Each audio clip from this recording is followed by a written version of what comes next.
Hello friends, welcome to Fantasy Gurudam YouTube channel.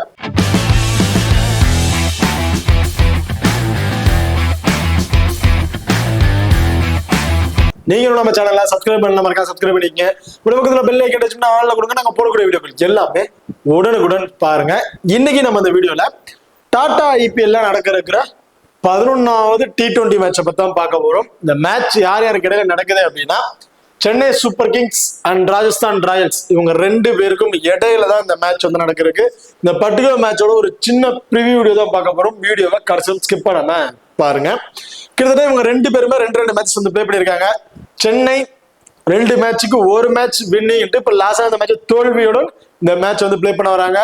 But Rajasthan Royals totally change, விளையாண்ட ரெண்டு மேட்சுமே loss பண்ணிட்டு மூணாவது match win பண்ணியும் ஆகணும் ஒரு முனப்போட வந்து பிளே பண்ண வராங்க. இப்போ இந்த ரெண்டு டீமோட பிளேயர்ஸ் யாராவது என்ன ஆப்ஷன் அப்படிங்கிற டீட்டெயிலா வந்து பார்த்துருவோம். ஃபர்ஸ்ட் மேட்சை பொறுத்த வரைக்கும் 30 மார்ச் நடக்கிறதுக்கு.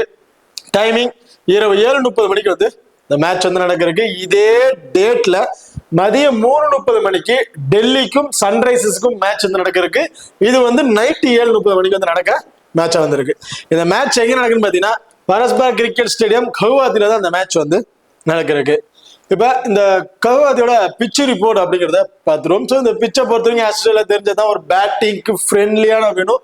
அதுல ஃபாஸ்ட் போலர்ஸ் நல்லாவே டாமினேட் பண்ணுவாங்க அப்படிங்கிற மாதிரி சொல்லியிருக்காங்க.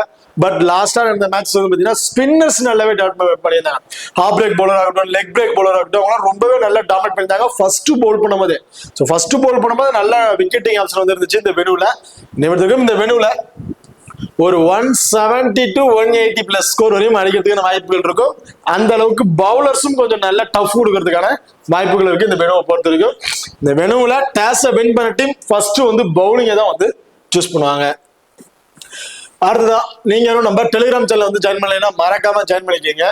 லாஸ்ட் ஆஃப் அன் ஹவர்ல கிராண்ட் லீக் அண்ட் ஸ்மால் லீக்கோட டெமோ டீம் வந்து கொடுக்குறோம். அது மட்டும் இல்லாம லாஸ்ட் ஆஃப் அன் ஹவர்ல ஸ்போர்ட்ஸ் ஆப்ல இருக்க பாப் ஆப்ஷன் அண்ட் குபேர ஃபேண்டசி ஆப்ல இருக்க டியோ ஆப்ஷன், அது ரெண்டுலயுமே நாங்க எந்த ஆப்ஷன்ஸ்ல ட்ரை பண்றோமோ அதே ஆப்ஷன்ஸ்ல நம்ம டெலிகிராம் சேனல் வந்து கொடுத்துட்டு இருக்கோம். அதோட வின்னிங்ஸும் வந்து நம்ம டெலிகிராம் சேனல்ல கொடுத்துட்டு இருக்கோம். அது ஒரே ஒரு பிளேயரை மட்டும் பிக் பண்ணி ஈஸியா வந்து மணி வின் பண்றதுக்கான ஒரு ஆப்பர்ச்சுனிட்டியா வந்து இந்த ஆப்ஷன் வந்து இருக்கு. 11 பேர் கூட டீமை கட் பண்ண தேவையில்ல, கேப்டன் வைஸ் கேப்டன் சொன்னா நம்ம கொடுக்க தேவையில்ல. ஒரே ஒரு பிளேயர் ஆப்பனன்ட் எந்த பிளேயரை பிக் பண்ணிருக்காமோ நம்மளால பார்க்க முடியும். ஒரு பெஸ்டான ஆப்ஷன் வந்து இருக்கும். மறக்காம வந்து ட்ரை பண்ணி பாருங்க. நம்ம டெலிகிராம் சேனல் லிங்க் டிஸ்கிரிப்ஷன்ல இருக்கு. சேனல் ஜாயின் பண்ணிக்கிட்டு இந்த ஆப்ஷன்ஸ்ல வந்து ட்ரை பண்ணி பாருங்க. பாருதா நீங்களும் நம்ம XL11 ஆப் வந்து இன்ஸ்டால் பண்ணீங்கன்னா மறக்காம இன்ஸ்டால் பண்ணிக்க. டிஸ்கிரிப்ஷன்ல லிங்க் இருக்கு. Invite code FGT. நம்ம XL11 ஆப்பை பொறுத்த வரைக்கும் ஸ்மால் லீக்ல பிளே பண்ண நினைக்கிறவங்களுக்கு ரொம்ப பெஸ்ட் ஆப்ஷனா வந்திருக்கும். ஒரு சின்ன அமௌண்ட் வச்சு ஒரு பெரிய அமௌண்ட் வின் பண்ணணும்னு நினைக்கிறவங்களுக்கு ரொம்பவே ஒரு பெஸ்டான ஆப் நம்ம XL11 ஆப்பா தான் வந்து இருக்கும். அது மட்டும் இல்லாம இந்த மேட்சுக்கு, அதாவது ராஜஸ்தான் அண்ட் சென்னைக்கோட மேட்சுக்கு வந்து பாத்தீங்கன்னா 7.5 லட்சம் ரூபாய் கிராண்ட் லீக் வந்து கொடுக்குறாங்க. அண்ட் ஃப்ரீ கிவ் அவே 25,000 ரூபாய் பிரைஸ் போல் உள்ள ஃப்ரீ கிவ் அவேஸ் வந்து கொடுக்குறாங்க. மறக்காம வந்து இந்த ஆப்ஷன் வந்து ட்ரை பண்ணி பாருங்க. அடுத்த இன்வெஸ்ட்மெண்ட் லீடர் போர்டு கொடுத்துருக்காங்க. இதுல பிரைஸோட வர்த் 55 லட்சம். இதுல மொதல் 3 பிரைஸ், 2 பிரைஸ் காரு, 3ஆவது பிரைஸ் BMW. கிட்டத்தட்ட இதுல 550 பேர் வரைக்கும் பிரைசஸ் வந்து கொடுக்குறாங்க. ஸோ மறக்காம அவங்க கொடுக்குற ஆப்பர்ச்சுனிட்டி வந்து ட்ரை பண்ணி பாருங்க. டிஸ்கஷன்ல லிங்க் இருக்கு. Invite code FGT. ஓகே, பார்த்ததா வெளியூர் வந்து பார்த்துருவோம். ஸோ வெனுவை பொறுத்த வரைக்கும் ஓவராலா 4 மேட்ச் தான் வந்து பிளே பண்ணியிருக்காங்க. ரெண்டுமே ஈக்குவல் தான். பேட் ஃபர்ஸ்ட் பண்ணவங்க, பேட் செகண்ட் பண்ணவங்க தான் அதிகமாக வின்னிங் அப்படின்லாம் சொல்ல முடியாது. ரெண்டு பேருமே ஈக்குவல் வின்னிங்ஸ் தான் வந்து எடுத்திருக்காங்க. Average first score 173. Highest score Rajasthan 199க்கு 4 விக்கெட். லோவஸ்ட் ஸ்கோரும் சேம் ராஜஸ்தான் 144க்கு 9 விக்கெட். லோவஸ்ட் ஸ்கோருங்கிறது 144 இருக்காங்க. அப்ப எந்த அளவுக்கு ஹையஸ்ட் ஸ்கோரை பொறுத்து வாய்ப்பு இருக்கு அப்படிங்கிறத முடிவு பண்ணிக்கங்க. ரீசெண்ட் ரெக்கார்ட் லாஸ்ட் 5 T20ல ஆவரேஜ் ஸ்கோர் 173 அப்படிங்கிறத அடிச்சிருக்காங்க. டோட்டல் விக்கெட்ஸ் 54 விக்கெட்ஸ் வந்து கிடைச்சிருக்கு. அதுல ஃபாஸ்ட் பவுலர் 34 விக்கெட்டும் ஸ்பின்னர் 20 விக்கெட் அப்படிங்கிற மாதிரி எடுத்திருக்காங்க. ஸோ ஃபாஸ்ட் பவுலர் கம்பேர் பண்ணும்போது ஸ்பின்னர் ஒரு 10-15 விக்கெட் கொஞ்சம் டம்மிங்ல தான் இருக்காங்க. ஸோ என்னை பொறுத்தவரை லாஸ்ட் மேட்ச் கம்பேர் பண்ணும்போது ஸ்பின்னர்ஸ்க்கு நல்லாவே சப்போர்ட்டிங் வந்து இருந்துச்சு. ஹெட்வேட் ரெக்கார்ட் லாஸ்ட் 5 வருஷத்துல அவங்க பிளே பண்ணதுல ஓரளவு 8 மேட்சஸ் வந்து பிளே பண்ணியிருக்காங்க. இதுல ஹெட்வேட்ல ஃபுல் அண்ட் ஃபுல் அப்ரேட்டா இருக்கிறது ராஜஸ்தான் ராயல்ஸ் தாங்க. 8 மேட்ச்ல 2 மேட்ச் தான் CSK வின் பண்ணிருக்கு. மிச்ச 6 மேட்சஸ்மே ராஜஸ்தான் ராயல்ஸ் தான் வந்து வின் பண்ணிருக்காங்க. அடுத்த ரெண்டு டீமுக்கு ப்ராப்பர் 11ஸ்ல யார் யார் இருக்கா அப்படிங்கிறத பார்ப்போம். ப்ராப்பர் 11 சொல்ல முடியாது, ப்ராப்பர் 12 12 பேர் உள்ள பிளேயர்ஸ் டீம் யார் யார் இருக்கா அப்படிங்கிறத பார்த்துருவோம். RR பொறுத்த வரைக்கும் ஜெய்ஸ்வால், ரியான் பராக் இன்னிங்ஸ் ஓபன் பண்றாங்க. நிதிஷ் ராணா, துருவ் ஜுரல், சிம்ரன் ஹெட்மேயர், சொந்துபே, Hasaranga, Jofra Archer, Theekshana, Deshpande, Sharma and Sanju Samson. இதுதான் ராஜஸ்தான் ராயல்ஸோட 12 பேர் கொண்ட ஒரு டீமா வந்து இருக்கு. ஓகே, அடுத்ததா சிஎஸ்கேவை பொறுத்த வரைக்கும் ராகுல் திரிபாதி, ரச்சின் ரவீந்திரா 2 பேரும் இன்னிங்ஸ் ஓபன் பண்ண போறாங்க. Ruturaj Gaikwad, Deepak Hooda, Sam Curran, Ravindra Jadeja, Mahendra Singh Dhoni, Ashwin, Noor Ahmad, Pathirana, Khaleel Ahmed and Shivam Dube. So Shivam Dube impact player role வந்து பண்றாரு. அதே மாதிரி சேம் சஞ்சு சாம்சன் இந்த டீமோட இம்பாக்ட் பிளேயர் ரோல் வந்து பண்ணிட்டு இருக்காரு. ஓகே, இப்போ இந்த டீம்ல 4 ஓவர் பவுல் பண்ணக்கூடிய பிளேயர்ஸ் அப்படின்னு பாத்தீங்கன்னா கலீல் அகமது ஒரு 4 ஓவர் பவுல் பண்ணிடுவாங்க. வைசா பத்ரினா 4 ஓவர், நூர் அகமது 4 ஓவர். அஸ்வின் இந்த மேட்ச் மினிமம் 3 ஓவர் பவுல் பண்றதுக்கான வாய்ப்புகள் இருக்கு. ஆப்போனன்ட் டீம்ல இருக்க லெஃப்ட் ஹேண்டர்ஸை கம்பேர் பண்ணும்போது ரவீந்திர ஜடேஜா ஓவர் கம்மியா இருக்கிற வாய்ப்புகள் இருக்கு. மினிமம் 2 ஓவர் இந்த மாதிரி காம்பினேஷன்ல வந்து பவுல் பண்ணுவாங்க. பேலன்ஸ் இருக்க ஓவர் ஷாம் கரன் 2ல இருந்து 3. ஸோ இந்த மாதிரி காம்பினேஷன் தான் இவங்க பவுலிங் ஆப்ஷன் வந்து இருக்க போகுது. அதே ராஜஸ்தான் ராயல்ஸை பொறுத்த வரைக்கும் லாஸ்ட் மேட்ச் ரியான் பராக் இந்த வெனுவுல பவுல் பண்ணியிருந்தாரு. 4 ஓவர் வந்து பவுல் பண்ணியிருந்தாரு. ஸோ மோஸ்ட் ப்ராபபிலி மினிமம் 3 அதிகபட்சம் 4 அப்படிங்கிறது ரியான் பராக் நம்ம எதிர்பார்க்கலாம். Hasaranga 4 over, Jofra Archer 4 over. இவங்க 3 பேருமே 4 ஓவர்ஸ் வந்து பவுல் பண்ணிடுவாங்க. தீக்ஷனா அவரும் வந்து பாத்தீங்கன்னா 4 ஓவர் பவுல் பண்றதுக்கான வாய்ப்புகள் இருக்கு. பேலன்ஸ் இருக்க ஓவரை தேஷ்பாண்டே 2, சந்தீப் சர்மா 2, இவங்க 2 பேரும் பவுல் பண்றதுக்கான வாய்ப்புகள் இருக்கு. ஓகே, இப்போ பிளேயர் சைஸ்ல யார் யாருக்கு என்னென்ன ஆப்ஷன் இருக்கு அப்படிங்கிறத பர்சன்டேஜ் வைஸ்ல நம்ம பார்த்துருவோம். அதுக்கு முன்னாடி டபுள் ஆப்ஷன் பிளேயர்ஸ் 2 டீமுக்கு டபுள் ஆப்ஷன் பேர் பார்த்தீங்கன்னா சென்னையில ஷாம் கரன், ரவீந்திர ஜடேஜா, ஆர்ஆர்ல ரியான் பராக், துருவ் ஜுரல். எனக்கு தெரிஞ்சு இந்த ஆர்ஆர் டீம்ல இருக்க 2 பிளேயருமே நீங்க போத் இன்னிங்ஸ்லயுமே இம்பார்ட்டன்ட் கொடுத்துக்கலாம். பட் சென்னையில ஷாம் கரன் ஃபர்ஸ்ட் பேட் பண்ற மாதிரி இருந்தா அவருக்கு ஒரு இம்பார்ட்டன்ட் கொடுத்துக்கங்க. ரவீந்திர ஜடேஜா இந்த மேட்ச் ஒரு ஃபேண்டசி வழி என்னை பொறுத்த வரைக்கும் டவுன்ல தான் போக போகுது. ஸோ அவரை நீங்க வந்து செகண்டா பவுல் பண்ணும்போது ஒரு இம்பார்ட்டன்ட் கொடுத்து நீங்க ட்ரை பண்ணி பார்க்கலாம். ஹை பர்சன்டேஜ் அண்ட் லோ பர்சன்டேஜ்ல பிளேயர் சைஸ்ல யார் யாருக்கு என்ன ஆப்ஷன் இருக்கு, யார் யாருக்கு இம்பார்ட்டன்ட் கொடுக்கலாம் அப்படிங்கிறத பார்ப்போம். இவங்க வந்து ஹை பர்சன்டேஜ்ல இருக்கக்கூடிய பிளேயர்ஸ். அதுல ஜெய்ஸ்வால், சஞ்சு சாம்சன், ரியான் பராக், துருவ் ஜுரல், தேஷ்பாண்டே கிட்டத்தட்ட இந்த 5 பிளேயருமே 80% மேல வந்து பீப்புள்ஸ் பிக் பண்ணியிருக்காங்க. இதுல ஜெய்ஸ்வால் லாஸ்டா இந்த 2 மேட்சஸ்லயுமே ஃபிளாப், பெருசா ஸ்கோர்ஸ் இல்ல, டோட்டலி ஃபிளாப் ஆயிட்டாரு. பெரிய ஸ்கோர்ஸ் அவரால் அடிக்க முடியல. கொஞ்சம் 20+2, 15, 20 இந்த மாதிரி விக்கெட்டை வந்து இழந்துட்டு இருக்காரு. பட் என்னை பொறுத்தவரைக்கும் இந்த மேட்ச் ஜெய்ஸ்வால் கண்டிப்பா ஒரு 35ல இருந்து ஒரு 45+ ஸ்கோர் வரையும் அடிக்கிறதுக்கான வாய்ப்புகள் இருக்கு. ஒரு ஸ்மால் லீக்கு கேப்டன்ஷிப்புக்கு ஒருத்தமான பிளேயரா வந்து இருப்பாரு ஜெய்ஸ்வாலை பொறுத்த வரைக்கும். லாஸ்ட் 2 மேட்ச் கேன்சல் பண்ணாதீங்க. இதுக்கப்புறம் விளையாண்ட இதுக்கு மாதிரி ரீசெண்ட் ரெக்கார்ட்ஸா இருக்கட்டும், சென்னைக்கு எட்வர்ட்ல இருக்க ரெக்கார்ட்ஸா இருக்கட்டும், இந்த வெனுவோட ரெக்கார்டுங்கும் போது நல்ல ரெக்கார்ட் இருக்கு. லாஸ்ட் மேட்ச் மட்டும் தான் கொஞ்சம் சொதப்பல் இந்த வெனுல. அப்படி இருக்கும்போது இந்த மேட்ச் என்னைய பொறுத்த வரைக்கும் ஜெய்ஸ்வால் போத் இன்னிங்ஸ்லயுமே ஒரு 45 ஸ்கோர் அடிக்கிறதுக்கான வாய்ப்புகள் வந்து இருக்கு இந்த மேட்சஸை பொறுத்த வரைக்கும். இதுல ஜெய்ஸ்வாலுக்கு ஒரு ட்ரபுள் என்ன அப்படின்னு பாத்தீங்கன்னா, ஸோ பிளஸ் இந்த மாதிரி ஸ்கோர் அடிக்க வாய்ப்புகள் இருக்கும் அப்படிங்கிற மாதிரி சொல்லிட்டோம். அவர் இருக்க ட்ரபுள் யாரு அப்படின்னு பாத்தீங்கன்னா ஒரே ஒரு பிளேயர் ஆஃப் பிரேக் பவுல் பண்ணக்கூடிய அஸ்வின். ஸோ அஸ்வினுக்கு லாஸ்ட் மேட்ச் பவர் பிளேல 2வது ஓவரே கொடுத்திருந்தாங்க. பவுல் பண்ணு அப்படிங்கிற மாதிரி 2வது ஓவரே கொடுத்திருந்தாங்க. மோஸ்ட் ப்ராபபிலி இந்த மேட்ச் அதே மாதிரி பவர் பிளேலே வந்து பவுல் பண்ணாரு அப்படின்னா ஜெய்ஸ்வால் அண்ட் அஸ்வினுக்கு ஒரு பேட்டில் இருக்க வாய்ப்புகள் இருக்கு.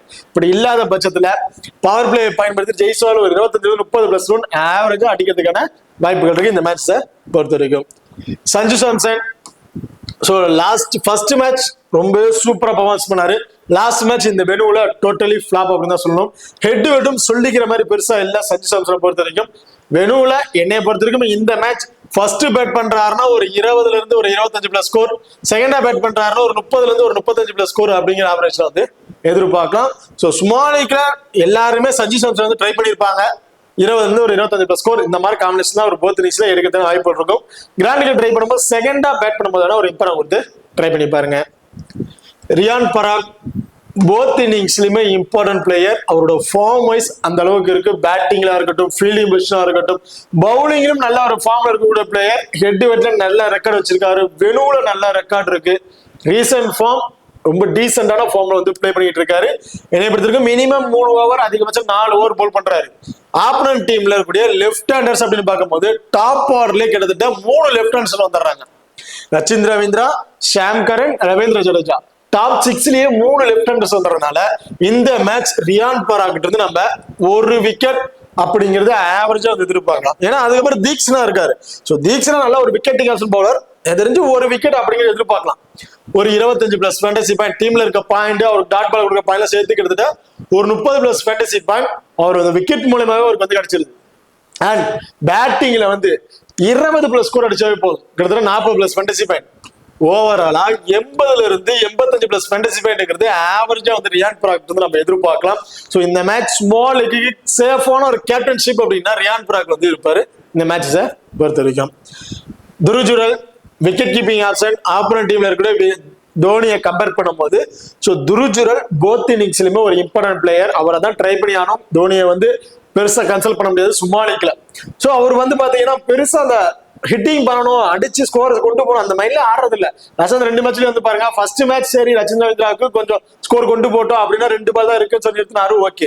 பட் லாஸ்ட் மேட்ச் அவரு முன்னாடியே வந்திருக்கணும், வரல, அஸ்வின் இறக்கி விட்டாங்க. அதுக்கப்புறம் இவர் வந்தாரு. சோ வந்த பால் வந்து அடிச்சிருந்தாலும் ஒரு ரொம்ப மோசமா தோக்கலனாலும் ஒரு டீசென்டான ஸ்கோர்ல தோத்தோம் அப்படிங்கிற மாதிரி இருக்கலாம். பட் வந்து ஸ்டொக் வச்சுட்டு கடைசி ஓவர் மட்டும் தான் அடிப்பேங்கிற மைண்ட்ல ஆடுறாரு. சோ அவர் எந்த மைண்ட்ல ஆடுறாருன்னு சொல்ல முடியல. அதனால 10 டீம் கிராண்ட் லீக் போறீங்கன்னா அதுல ஒரு டீம்ல தோனி ட்ரை பண்ணுங்க, மற்ற டீம்ல தோனியை வந்து கன்சலே பண்ண வேணாம். துருஜுரல் தான் போத் இன்னிங்ஸ்லயும் ஒரு இம்பார்ட்டன்ட் பிளேயரா வந்து இருப்பாரு. கேப்டன் அண்ட் வைஸ் கேப்டனுக்கு சுட்டுபா இருப்பாராங்கிறது டவுட். பட் ட்ரீம் டீம்ல வந்துருவாரு. ஆனா அந்த கேப்டன் அண்ட் வைஸ் கேப்டனுக்கு சுட்டுபா பிளேயரா வந்து இருக்க மாட்டாரு. தேஷ்பாண்டே மினிமம் 2 ஓவர் இந்த மாதிரி காம்பினேஷன் தான் வந்து பவுலிங் ஆப்ஷன் கொடுக்குறாங்க. சம்டைம் டெத் ஓவர்லயும் பயன்படுத்துறாங்க. எனக்கு தெரிஞ்சு ஃபர்ஸ்ட் பவுல் பண்ற மாதிரி இருந்தா ஒரு விக்கெட், அன்எக்ஸ்பெக்டடான 2 விக்கெட் இந்த பார்க்கலாம். ஓகே, இப்போ இந்த ஹை பர்சன்டேஜ்ல இருக்கிற ஒரு பிளேஸ்ல ஜெய்ஸ்வால் இந்த மேட்ச் நான் பர்டிகுலரா ஃபேண்டசியோல அவருக்கு இன்க்ரீஸ் ஆகும் அப்படின்னால அவரோட போத் இன்னிங்ஸ்லயுமே ஒரு இப்போ கொடுத்து ட்ரை பண்றேன். அண்ட் ரியான் பராக், துருஜுரல் இந்த 3 பிளேயருமே போத் இன்னிங்ஸ்லயுமே ஒரு இம்பார்ட்டன்ட் பிளேயரா வந்து இருப்பாங்க. சஞ்சு சாம் செகண்ட் ஹாஃப் பேட் பண்றாருன்னா ஒரு இம்பார்ட்டன்ட் கொடுத்து ட்ரை பண்ணி பாருங்க. தேஷ்பாண்டே ஃபர்ஸ்ட் பவுல் பண்றாருன்னா ஒரு 1 or 2 டீம்ல கொடுத்து ட்ரை பண்ணி பார்த்துக்கலாம். பெரிய விக்கெட்ஸ் கிடைக்குமா தெரியல, எனக்கு ஒரு அன்எக்ஸ்பெக்டான ஒரு விக்கெட் எதிர்பார்க்க முடியும். அதே லோ பர்சன்டேஜ்ல Nitish Rana, Shimron Hetmyer, Dube, Hasaranga, Theekshana, Archer and Sharma கிட்டத்தட்ட 7 பிளேயர் லோ பர்சன்டேஜ் இருக்காங்க. இந்த 7 பிளேயர்ல யார் யாரு சூட்டபிளா இருப்பாங்கன்னு பாத்தீங்கன்னா Shimron Hetmyer, Hasaranga, Archer and Theekshana. எனக்கு தெரிஞ்ச இந்த 4 பிளேயருமே ரொம்ப ஒரு பெஸ்டான ஆப்ஷனா வந்து இருப்பாங்க இந்த மேட்சை பொறுத்த வரைக்கும். ஏன் அப்படின்னு பாத்தீங்கன்னா சிம்ரன் ஹெட்மயர் ஒரு பினிஷிங் ரோலர், எல்லா மேட்சுமே அவரோட பங்களிப்பை கரெக்டா கொடுத்துக்கிட்டு இருக்காரு. அவர் வர டவுன் அடிச்சுதான் ஆடணும், நான் அடிச்சு ஆடுறேன், 10 பால் பிடிக்கிறேன்னா போதும், எனக்கு அது போதும், அதை தவிர்த்தாக்குள்ள ஒரு 25-30 ஸ்கோர் கொண்டு போயிடுறேன் அப்படிங்கிற மைண்ட்ல ஆடக்கூடிய ஒரு பிளேயர். செகண்ட் பேட் பண்றாரு அப்படின்னா must try option Simran Hetmyer. கண்டிப்பா செகண்ட் ஹாஃப் பேட் பண்றாரு, ஒரு 4 ஓவர்ல பேட்டிங் ஆர்டர் வராரு அப்படின்னா மேட்சை முடிச்சிருவாரு. இவரே நின்று மேட்சை பினிஷிங் பண்ணி கொடுத்துட்டு வந்துருவாரு. சோ அப்படி இருக்கும்போது சிம்ரன் ஹெட்மயர் செகண்ட் பேட்னா மஸ்ட் ட்ரை ஆப்ஷன். ஃபர்ஸ்ட் பேட்னா ஒரு 50 ஆப்ஷன் அதை ட்ரை பண்ணி பாருங்க. ஒரு 10 டீம் ட்ரை பண்றீங்கன்னா ஒரு 5 டீம்ல சிம்ரன் ஹெட்மயர், ஒரு 5 டீம்ல தவிர்த்துட்டு நீங்க ட்ரை பண்ணி பார்க்கலாம். இந்த மாதிரி காமிஸ்ல ட்ரை பண்ணிக்கங்க. அசரங்கா இந்த மேட்ச் 4 ஓவருமே போல் பண்ணிடுவாரு. லாஸ்ட் மேட்ச் டாப் பால்லே ப்ரொமோட் பண்ணியிருந்தாங்க. பட் அவரோட ஹிட்டிங் மைண்ட் வந்து பாத்தீங்கன்னா எல்லா பாலுமே அடிச்சாரு. சிம்ரன் ஹெட்மயர் மாதிரி தான், பால் இருந்து அடிச்சுதான் ஆடுவேன் அப்படிங்கிற மைண்ட்ல ஆடக்கூடிய ஒரு பிளேயர். எனக்கு தெரிஞ்ச அந்த கடைசி அந்த பினிஷிங் ரோல்ல பேட்டிங் ஆட வந்தாருன்னா ஒரு ஆவரேஜ் ஸ்கோர் ஒரு 15-20 ஸ்கோர் வந்து எதிர்பார்க்கலாம் இந்த மேட்ச். சேம் லாஸ்ட் மேட்ச் மாதிரி இல்லாம இந்த மேட்ச் அந்த பினிஷிங் ரோல்ல ட்ரை பண்ணாங்க அப்படின்னா ஒரு 20+ ஸ்கோர் அப்படிங்கிறது பேட்டிங் வந்து எதிர்பார்க்கலாம். அண்ட் பவுலிங்ல இந்த மேட்ச் 2 விக்கெட் எடுக்கிறதுக்கான வாய்ப்புகள் இருக்கு இந்த மேட்சை பொறுத்த வரைக்கும். ஸோ போத் இன்னிங்ஸ்லயுமே அசரங்கா ரொம்ப ரொம்ப இம்பார்ட்டன்ட் பிளேயரா வந்திருப்பாரு. ஒன்னார் கிராண்ட் லீக்கு கேப்டன் அண்ட் வைஸ் கேப்டனுக்கு சூட்டபிள் பிளேயரா வந்து இருப்பாரு அசரங்காவை பொறுத்த வரைக்கும். ஸோ ரொம்ப ரொம்ப லோ பர்சன்டேஜ் ஒரு பிளேயர் மஸ்ட் ட்ரை பண்ணி பாருங்க. அடுத்து Theekshana off break bowler, 4 over அப்படிங்கிறத பவுல் பண்ணிடுவாரு. ஆப்போனன்ட் டீம்ல இருக்கக்கூடிய லெஃப்ட் ஹேண்டர்ஸ் அப்படிங்கிறத பார்த்தோம்னா ஆல்ரெடி சொன்ன மாதிரி தான் டாப்லயே 3 லெஃப்ட் ஹேண்டர்ஸ் வந்து இருக்கிறாங்க. ஸோ அப்படி இருக்கும் போது ஃபர்ஸ்ட் பவுல் பண்ணாலும் சரி, செகண்ட் ஹாஃப் பவுல் பண்ணாலும் சரி, 1 அதிகபட்சம் 2 விக்கெட் அப்படிங்கிறத தீக்ஷனாட்டது நம்ம எதிர்பார்க்கலாம் இந்த மேட்சஸை பொறுத்த வரைக்கும். ஜாஃபோ ஆர்ச்சர் 3 அதிகபட்சம் 4 ஓவர் இந்த மாதிரி காம்பினேஷன் வந்து போல் பண்ணிடுவாரு. ஃபர்ஸ்ட் 2 மேட்ச் பிரிச்சு எடுத்துட்டாங்க ஓவர்ல. அதாவது ஹைதராபாத்ல நடந்த ஓவரா இருக்கட்டும், சன்ரைசர்ஸ் அகைன்ஸ்டா கிட்டத்தட்ட 80-90+ ஸ்கோர், சம்திங் 60-70+ ஸ்கோருக்கு அடிச்சிட்டாங்க. சம்திங் சரியா தெரியல, அடிச்சு டவுன்ஸ் பண்ணிட்டாங்க. செகண்ட் இதே நடந்த மேட்ச்லயும் கிட்டத்தட்ட ஒரு 35-40+ ஸ்கோர் அப்படிங்கிற மாதிரி அடிச்சு ஊத்திட்டாங்க, விக்கெட் கிடைக்கல. பட் இந்த மேட்ச் ஜாஃபோ ஆர்ச்சர் கண்டிப்பா விக்கெட் எடுக்கிறதுக்கு வாய்ப்புகள் இருக்கு. நான் ஜாஃபோ ஆர்ச்சர் வந்து போத் இன்னிங்ஸ்லயும் இருந்து ஒரு விக்கெட் அதிகபட்சம் 2 விக்கெட் கிடைக்கும் அப்படிங்கிற மாதிரி வந்து எதிர்பார்க்கிறேன் இந்த மேட்சஸை பொறுத்த வரைக்கும். ஸோ ரொம்ப ரொம்ப low percentage player Jofra Archer. இந்த மேட்ச் கண்டிப்பா ட்ரை பண்ணி பாருங்க. ஷர்மா மினிமம் 2 அதிகபட்சம் 3 இந்த மாதிரி காம்பினேஷன் வந்து போல் பண்றாரு.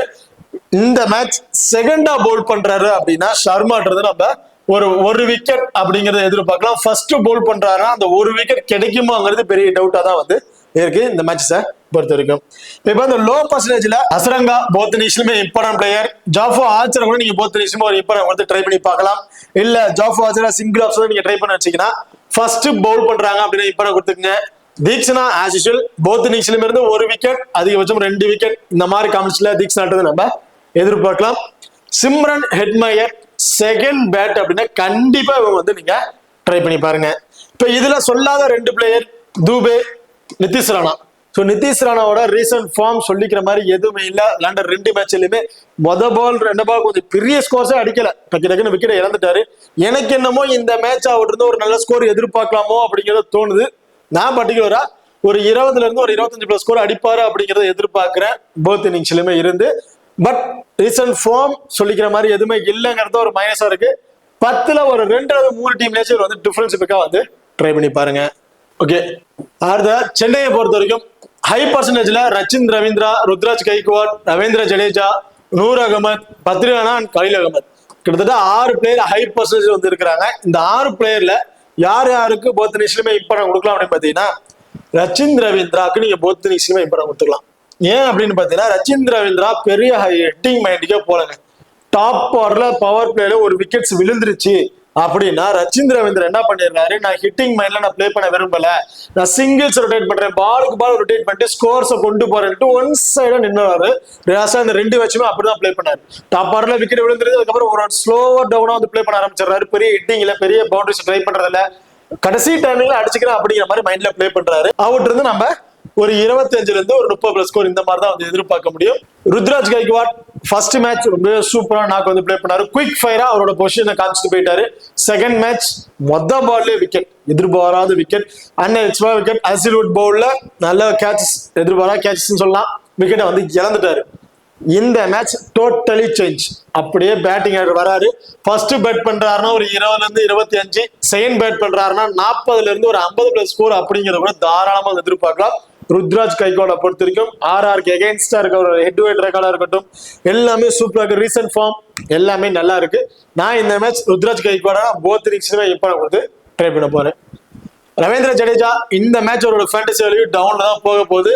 பேட்டிங்ல வந்து ஒரு 10ல இருந்து ஒரு 15+ ஸ்கோர் அடிக்கிறதுக்கான வாய்ப்புகள், பவுலிங்ல அன்எக்ஸ்பெக்டான ஒரு விக்கெட், இந்த மாதிரி காம்பினேஷன் தான் விட்டுறது நம்ம எதிர்பார்க்க முடியும் இந்த மேட்சை பொறுத்த வரைக்கும். நூர் அகமது அசிசுல் போத் இன்னிங்ஸ்லயுமே ஒரு இம்பார்ட்டன்ட் பிளேயருங்க. இந்த வெனுலையும் ஸ்பின்னருக்கு நல்லா சப்போர்ட் பண்ணுது. அந்த 2 மேட்ச் சென்னையில பிளே பண்ணாங்க, அதுலயும் 3 விக்கெட் 4 விக்கெட் எடுத்துட்டாரு. இந்த வெனுலையும் ஸ்பின்னரை கொஞ்சம் நல்லா சப்போர்ட் பண்றதுனால நான் போத் இன்னிங்ஸ்லயும் இருந்து நூர் அகமது இருந்து 2 விக்கெட் கிடைக்கும் அப்படிங்கிற மாதிரி எதிர்பார்க்கிறேன். மஹிசா பத்ரினா ஃபர்ஸ்ட் போல் பண்றாரு அப்படின்னா 2 விக்கெட், செகண்டா போல் பண்றாருன்னா 1 விக்கெட், இந்த மாதிரி காம்பினேஷன் வந்து எதிர்பார்க்கலாம். ஏன்னா கடைசி அந்த டெத் ஓவர் பவுல் பண்ணி ஆப்ஷன் இவர் வந்து போல் பண்றாரு. அதுல ஒரு ஓவர்ல 2 விக்கெட் அப்படிங்கிற காம்பினேஷன் வந்து எடுத்துருவாரு. ஸோ ஃபர்ஸ்ட் போல் பண்ணா மஹிசா பத்ரினா ரொம்ப இம்பார்ட்டன்ட் பிளேயரா வந்து இருப்பாரு. Khaleel Ahmed left arm fast medium bowler. Both இன்னிங்ஸ்லயும் இருந்து இந்த மேட்ச் 1 விக்கெட், அன்எக்ஸ்பெக்டான 2 விக்கெட் இந்த மாதிரி எதிர்பார்க்கலாம் கலீல் அகமது இருந்து. இப்போ இந்த ஹை பர்சனல் பிளேயர்ஸ்ல போத் இன்னிங்ஸ்லயுமே இம்பார்ட்டன்ட் பிளேயர் பார்த்தீங்கன்னா ருத்ராஜ் கைக்வாட் நான் பர்டிகுலரா போத் இன்னிங்ஸ்லயுமே இம்பார்ட்டன்ட் கொடுத்துக்கிறேன். நூர் அகமது, மஹிசா பத்ரினா ஃபர்ஸ்ட் பவுல்ல ஒரு இம்பார்ட்டன்ட் கொடுத்துக்கீங்க. ரச்சின் ரவீந்திரா நீங்க இம்பார்ட்டன்ட் கொடுத்து ட்ரை பண்ணி பார்க்கலாம். As usual Khaleel Ahmed first பவுல்ல ஒரு இம்பார்ட்டன்ட் கொடுத்து ட்ரை பண்ணிக்கோங்க. அது லோ பர்சன்டேஜ்ல இதுல எந்த பிளேயர்ஸை நீங்க பிக் பண்றதுங்கிறது உங்களுக்கு டோட்டலா கன்ஃபியூஸா இருக்கும். இதுல ஒரே ஒரு பிளேயர் போத் இன்னிங்ஸ்லயுமே ஒரு important player Ashwin. Left handers ஆப்னன் டீம்ல வந்து பாத்தீங்கன்னா கிட்டத்தட்ட ஒரு 3 லெஃப்ட் ஹேண்டர் இருக்காங்க. டாப் 6லயே 3 left hander, Jaiswal, Shimron Hetmyer, Dube, கிட்டத்தட்ட 3 லெஃப்ட் ஹேண்டர்ஸ் இருக்கனால அஸ்வின் இந்த மேட்ச் மினிமம் 3 ஓவர், அதிகபட்சம் 4 ஓவர் போல் பண்றதுக்கான வாய்ப்புகள் இருக்கு. 2 விக்கெட் அப்படிங்கறத எதிர்பார்க்கலாம். இந்த வெனுவுல பிளே பண்ணியிருக்காரு, இந்த பிளேயர்ஸுக்கு கூட ஆர்ஆரோட சேர்ந்து பிளே பண்ணியிருக்காரு. ஸோ அப்படி இருக்கும்போது ஆர்ஆர் பிளேயர்ஸோட பர்ஃபார்மன்ஸ் என்னன்னு தெரியும், அவங்க எப்படி பேட்டிங் பண்ணுவாங்கன்னு தெரியும், எந்த மாதிரி அவங்களுக்கு பந்து போட்டா விக்கெட் எடுக்க முடியும் அப்படிங்கிறது தெரியும். ஸோ அப்படி இருக்கும்போது அஸ்வின் கண்டிப்பா இந்த மேட்ச் 2 விக்கெட் ஒரே மாதிரி எடுக்கிறதுக்கு வாய்ப்பு இருக்கு. போத் இன்னிங்ஸ்லயுமே ஒரு எப்பறம் பிளேயரா வந்து இருப்பாரு. இப்ப அடுத்த பாத்தீங்கன்னா ராகுல் திரிபாதி, தீபக் ஹூடா, ஷாம் கரன். தீபக் ஹூடா 50-50 ஆப்ஷன், அவர்கிட்ட சொல்றது பெருசா எதுவுமே இல்ல. டக்குனு விக்கெட் இழந்துட்டு இருக்காரு. என்ன ஸ்கோர் பண்றாரு, எதனால என்ன நினைச்சு அந்த பிளே பண்றாருன்னு தெரியல. வராரு, பால் விசிறாரு, அவுட் ஆயிட்டு போயிடுறாரு. இந்த மாதிரி காமெண்ட்ஸ் தான் பண்ணிட்டு இருக்காரு. சோ அவர் வந்து நம்ம கன்சல்ட் பண்ண வேணாம். திரிபாதி ஒரு நல்ல ஒரு ஃபார்ம்ல இருந்து பிளேயர், லாஸ்ட் மேட்ச் நல்ல டீசெண்டா வந்து பிளே பண்ணிட்டு இருந்தாரு. பட் இந்த மேட்ச் கொஞ்சம் பால்ல விக்கெட்டை இழந்துகிட்டே இருக்காரு. எனக்கு தெரிஞ்சு இந்த மேட்ச் ரச்சின் ரவீந்திரா, ருத்ராஜோட 2 பேரும் இன்னிங்ஸ் ஓபன் பண்ணிட்டு இவரை 1 டவுன் இறக்குனாங்க அப்படின்னா அந்த வர டைமுக்கு இவருக்கு நம்ம ஒரு 25ல இருந்து ஒரு 30+ ஸ்கோர் அப்படிங்கிறத எதிர்பார்க்கலாம். இல்ல இன்னிங்ஸ் இவர் ஓபன் தான் இறக்குறாங்க அப்படின்னா 10+ ரன்ல இருந்து ஒரு 15+ ஸ்கோர்ல விக்கெட் எடுக்கிறதுக்கான வாய்ப்புகள் இருக்கு ராகுல் திரிபாதியை பொறுத்த வரைக்கும். ஷாம் கரன் மினிமம் 2, அதிகபட்சம் 3 இந்த மாதிரி காம்பினேஷன்ல பவுலிங் ஆப்ஷன் வந்து பவுல் பண்றாரு. Death over bowler. Death over last match bowling option கொடுத்திருந்தாங்க. பட் பெருசா அவருக்கு வந்து சப்போர்ட்டிங் கிடைக்கல. இந்த match first Sam Curran bat பண்றாங்க அப்படின்னா, அதாவது சென்னை ஃபர்ஸ்ட் பேட் பண்றாங்கன்னா அதுல ஷாம் கரன் ரொம்ப ரொம்ப இம்பார்ட்டன்ட் பிளேயரா வந்திருப்பாரு. பேட்டிங்ல வந்து ஒரு 20+ ஸ்கோர், பவுலிங்ல ஒரு விக்கெட் அப்படிங்கறத மட்டும் நம்ம எதிர்பார்க்கலாம். தோனி நான் ஆல்ரெடி சொன்ன மாதிரி தான், அவர் வந்து பெருசா நம்ம எதுவும் சொல்லிக்கிற மாதிரி இல்ல. தூபே சிக்ஸர் தூபே அப்படின்னு சொல்லிட்டு இருந்தாங்க. தூபேவை பொறுத்த வரைக்கும் ஃபாஸ்ட் பவுலர்கிட்ட, நல்லா பவுன்சஸ் போடக்கூடிய பவுலர்கிட்ட விக்கெட்டை வந்து இழந்துட்டு இருக்காரு. அதுல ஜாஃபோ ஆர்ச்சர் வந்திருக்காரு. நல்ல ஒரு குவாலிட்டியான பவுலர், நல்ல பவுன்ஸ், நல்ல ஒரு வேகத்துல பவுல் பண்ணக்கூடிய பவுலர். பட் மற்றபடி தூபேவை பொறுத்த வரைக்கும் ஸ்பின்னர்ஸும் நல்லாவே என்ஜாய் பண்ணி பிளே பண்ணிடுவாரு. நீங்க எப்பேற்பட்ட ஸ்பின்னரா உள்ள இருந்தாலும் சரி, நான் அடிச்சா 6-4 அந்த மாதிரி காமெண்ட்ஸ் அவர் ஆடுவாரு. ஒரு வர டவுனுக்கு ஸ்பின்னர்ஸ் கொஞ்சம் உள்ள பவுல் பண்ண ஆரம்பிச்சிருவாங்க. கண்டிப்பா ஒரு பேட்டிங் ஆர்டர் வந்தாருன்னா இந்த மேட்ச் ஒரு 25+ ஸ்கோர் அப்படிங்கறது ஆவரேஜா வந்து எதிர்பார்க்கலாம். அதுக்கு மேலையும் கிடைக்கிறதுக்கான வாய்ப்புகள் இருக்கு சிவம் துபேவை பொறுத்த வரைக்கும். ஓகே, இப்ப அடுத்ததா லோ பர்சன்டேஜ்ல போத் இன்னிங்ஸ்ல எப்ப பிளேயர் பாத்தீங்கன்னா அஸ்வின். கிட்டத்தட்ட 4 பிளேயருமே நீங்க போத் இன்னிங்ஸ்ல எப்ப கொடுத்துக்குங்க. பேலன்ஸ் இருக்க பிளேஸ் நான் சொன்ன ஆப்ஷன் வச்சு நீங்க ட்ரை பண்ணி பாருங்க. ஓகே, இப்ப அடுத்ததா டெத் ஓவர் பவுலர்ஸ். சோ நான் ஆல்ரெடி சொன்ன மாதிரி தான், சென்னைக்கு பத்ரி ராணா அண்ட் ஷாம் கரன் இவங்க 2 பேர் டெத் ஓவர்ல வந்து பவுல் பண்றாங்க. ராஜஸ்தான் ராயல்ஸ்க்கு துஷார் தேஷ்பாண்டே அண்ட் சர்மா இவங்க 2 பேரும் வந்து பவுல் பண்ணிருக்காங்க. பட் இந்த மேட்ச் சேஞ்ச் பண்றதுக்கான வாய்ப்புகளும் இருக்கலாம். சம்டைம் ஆச்சர கூட கடைசி டெத் ஓவர்ல வந்து பவுல் பண்ணலாம். இல்ல அசரங்கா அவரு கூட சம்டைம் டெத் ஓவர்ல வந்து பவுல் பண்ணி ஆப்ஷன் வந்து ட்ரை பண்ணி பார்க்கலாம். ஸோ எப்படி வேணா ட்ரை பண்ணலாம். என்னைக்கும் டெத் ஓவர் பவுல் பண்ணக்கூடிய பவுலர் ஃபர்ஸ்ட் பவுல் பண்ணும்போது ரொம்பவே நீங்க இப்போ வந்து ட்ரை பண்ணி பார்க்கலாம். இப்போ 2 டீம்லயுமே கேப்டன் வைஸ் கேப்டன் யாரை கொடுக்கலாம் அப்படிங்கிறத பார்ப்போம். ஸ்மால் விக்கெட் ட்ரை பண்றீங்கன்னா இந்த மேட்ச் ரியான் பராக் ஸ்மால் விக்கெட் ட்ரை பண்ணும்போது ரொம்பவே ஒரு பெஸ்டான ஆப்ஷன் வந்திருப்பாரு கேப்டன்ஷிப்புக்கு. சம்டைம் நீங்க அசரங்கா கூட நீங்க ஒரு வைஸ் கேப்டன் கொடுத்து ட்ரை பண்ணி பார்க்கலாம். ஏன்னா அப்ப ஏன்னா பேட்டிங் ஆட டாப் ஆர்டர்ல கொண்டு வராங்க. ஸோ அப்படி இருக்கும்போது அவரு கூட ஒரு சுத்தமான பிளேயரா வந்திருப்பாரு ஸ்மால் லீக். கிராண்ட் லீக்ல ஜெய்ஸ்வால் ஒரு கேப்டன்ஷிப் கொடுத்து ட்ரை பண்ணி பாருங்க. அண்ட் துருஜுரல் இவர் கூட நீங்க ரிஸ்கா ஒரு வைஸ் கேப்டன் கொடுத்து ட்ரை பண்ணி பார்க்கலாம். நான் ரொம்ப ரிஸ்கா ட்ரை பண்றேன் அப்படின்னு நினைச்சீங்க அப்படின்னா ஜாஃபோ ஆர்ச்சர் கூட நீங்க ரிஸ்கா ஒரு வைஸ் கேப்டன் கொடுத்து ட்ரை பண்ணி பார்க்கலாம். சிஎஸ்கே பொறுத்த வரைக்கும் ஸ்மால் லீக்ல நீங்க ட்ரை பண்ணும்போது shame Ruturaj Gaikwad second bat அப்படின்னா கூட நீங்க ஒரு வைஸ் கேப்டன் கொடுத்து ட்ரை பண்ணி பார்க்கலாம். ரச்சின் ரவீந்திரா அவருக்கு ஒரு வைஸ் கேப்டன் கொடுத்து நீங்க ட்ரை பண்ணி பார்க்கலாம். கிராண்ட் லீக்ல ஷாம் கரன் ஒரு கேப்டன்ஷிப்புக்கு ரொம்ப சுத்தமா பிளேயரா இருப்பாரு. பத்ரி ராணா ஃபர்ஸ்ட் பவுல் பண்ணும்போது அவருக்கு நீங்க ஒரு கேப்டன் வைஸ் கேப்டன் கொடுத்து ட்ரை பண்ணி பார்க்கலாம். நூர் அகமது கண்டிப்பா அவருக்கு கூட நீங்க ஒரு வைஸ் கேப்டன் கொடுத்து ட்ரை பண்ணி பார்க்கலாம் கிராண்ட் லீக்ல நீங்க ட்ரை பண்ணும்போது. ஓகே, இப்போ இந்த வீடியோ வந்து உங்களுக்கு பிடிச்சிருக்க நம்புறேன். ஸோ இந்த வீடியோ பிடிச்சிருந்துச்சு அப்படின்னா மறக்காம லைக் பண்ணுங்க அண்ட் ஷேர் பண்ணுங்க, சப்ஸ்கிரைப் பண்ணுங்க. இந்த வீடியோல பத்தி கருத்துக்கள் இருந்துச்சு அப்படின்னா மறக்காம கமெண்ட் பண்ணுங்க. தேங்க்யூ.